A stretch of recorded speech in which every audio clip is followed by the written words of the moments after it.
Pangalawang bahagi. At narinig ko ang isang malakas na tinig na mula sa luklukan na nagsasabi, "Narito, ang tabernakulo ng Diyos ay nasa mga tao, at siya'y mananahan sa kanila, at sila'y magiging mga bayan niya, at ang Diyos din ay sasa kanila, at magiging Diyos nila, at papahirin niya ang bawat luha sa kanilang mga mata, at hindi na magkakaroon ng kamatayan, hindi na magkakaroon pa ng dalamhati, o ng pananambitan man, o ng hirap pa man. Ang mga bagay ng una ay naparam na." Apokalipsis 21:3, chapter 4. Madalas na maraming nagtataka sa kung anong anyo tayo mabubuhay ng walang hanggan. Magkakaroon ba tayo ng mga katawan ng tao tulad ng mayroon tayo ngayon? O mabubuhay tayo ng walang katawan? At ano ang ating kaluluwa? At nilalang ng Panginoong Diyos ang tao sa alabok ng lupa, at hiningahan ang kaniyang mga butas ng ilong ng hininga ng buhay. At ang tao ay naging kaluluwang may buhay. Genesis 2:7. Ang kaluluwa na nagkakasala, ito ay mamamatay. Ezekiel 8:4. Ang ating buhay ay nangangailangan ng hininga ng buhay o espiritu na mula sa Diyos. Wala tayong mga buhay na kaluluwa. Bawat isa sa atin ay isang buhay na kaluluwa.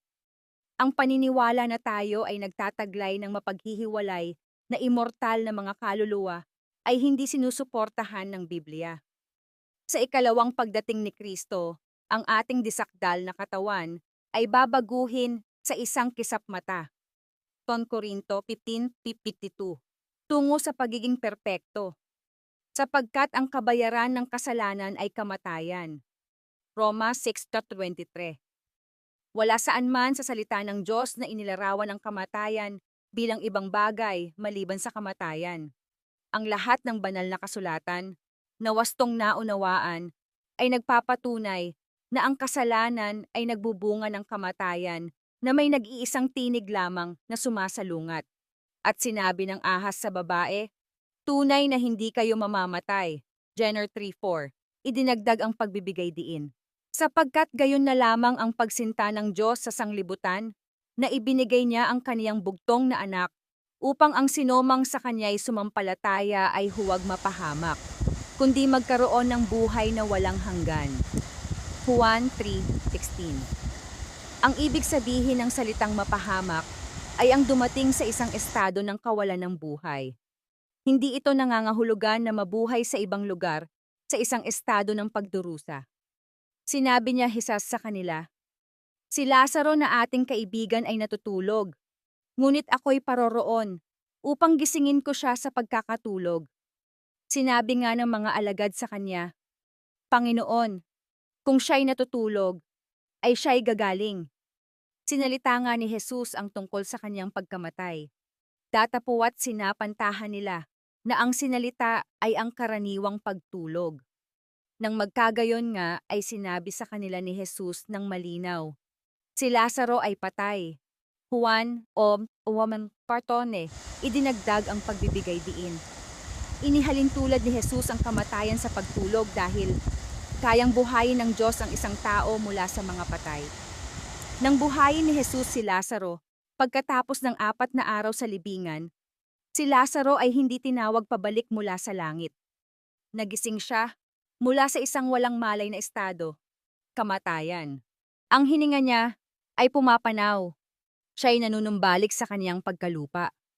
Sa araw ding yaon ay mawawala ang kaniyang pag-iisip. Awit 146:4. Sa kamatayan ang mga pag-iisip ay hindi nagpapatuloy sa ibang lugar. Sapagkat sa kamatayan ay walang alaala sa iyo. Sa libingan sinong magpapasalamat sa iyo. Awit 6:5. Sapagkat nalalaman ng mga buhay na sila'y mamamatay, ngunit ang mga patay ay walang nalalamang anuman. Eklesiastes. Kapag namatay tayo, humihinto ang lahat ng nagbibigay malay na paggana sa sandaling iyon, kabilang ang anumang kamalayan sa paglipas ng panahon. Ang sandali ng muling pagkabuhay ay tila darating kaagad pagkatapos ng ating huling hininga. Sapagkat ang Panginoon din Ang bababang mula sa langit, na may isang sigaw, may tinig ng arkanghel, at may pakakak ng Diyos. At ang nangamatay kay Kristo ay unang mga bubuhay na maguli. 1 Thessalonica 4:16. Ang muling pagkabuhay na ito ay magaganap sa ikalawang pagdating ni Kristo. At narito, ako'y dumarating na madali, at ang aking gantimpala ay nasa akin. Apokalipsis 22:12. Hindi natin matatanggap ang ating walang hanggang gantimpala hanggang sa muling pagbabalik ni Jesus sa ikalawang pagkakataon. Ang pinagpala at tanging makapangyarihan, ang hari ng mga hari, at Panginoon ng mga Panginoon. Sino lamang ang may hindi mamamatay, immortalidad.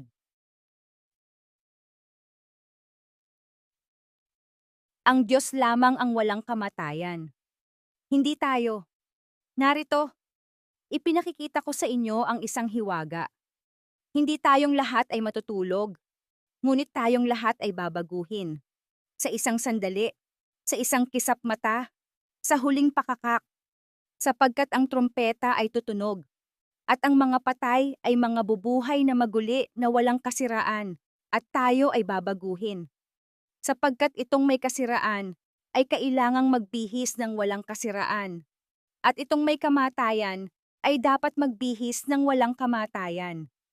Kaya't pagka itong may kasiraan ay mabihisan ng walang kasiraan, at itong may kamatayan ay mabihisan ng walang kamatayan.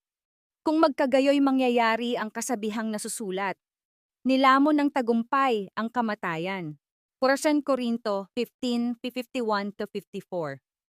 Wala tayong immortalidad sa ating sarili. Ang immortalidad ay posible lamang sa pamamagitan ng isang buhay na koneksyon sa Diyos. Ang mortal na ito ay dapat magsuot ng immortalidad. Ipinahayag din ni Pablo, hindi tayong lahat ay matutulog. Ang mga nabubuhay kay Kristo sa ikalawang pagparito ay hindi makakaranas ng kamatayan. At ang lobo ay tatahang kasama ng kordero. At ang leopardo ay mahihigang kasiping ng batang kambing. At ang guya, at ang batang leon, at ang patabain na magkakasama. At papatnubayan sila ng munting bata. At ang baka at ang oso ay manginginain. Ang kanilang mga anak ay mahihigang magkakasiping. At ang leon ay kakain ng dayami na gaya ng baka. At ang batang pasusuhin ay maglalaro sa lungga ng ahas.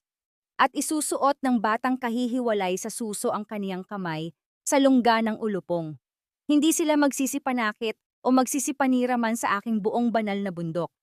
Sapagkat ang lupa ay mapupuno ng kaalaman ng Panginoon, gaya ng tubig na tumatakip sa dagat. Isaiah 11:6-9. Sa lupang ginawang bago, ang lahat ng nilalang ng Diyos ay isasauli sa orihinal na kasakdalan ng Eden. Ang mga hayop ay hindi magpapatayan para mabuhay, at walang mga nilalang na nagbabanta sa sangkatauhan. Walang takot, walang pagdurusa, at walang kamatayan. At papahirin ng Diyos ang lahat ng luha sa kanilang mga mata. At hindi na magkakaroon pa ng kamatayan, ni ng dalamhati, o ng pagtangis, ni ng kirot paman, sapagkat ang mga dating bagay ay lumipas na. Apokalipsis 21:4. Our Daily Devotional, January 27, 2025. Galing sa Aklat ng Mga Gawa, ng banayad natin na Diyos, pahina 75-78, pangalawang bahagi. Pagpalain kami na mahal kong kapatid sa araw na ito. Kung ano, ang pagkakilala mo sa ating Diyos ay magiging yun ka rin. Maranatha.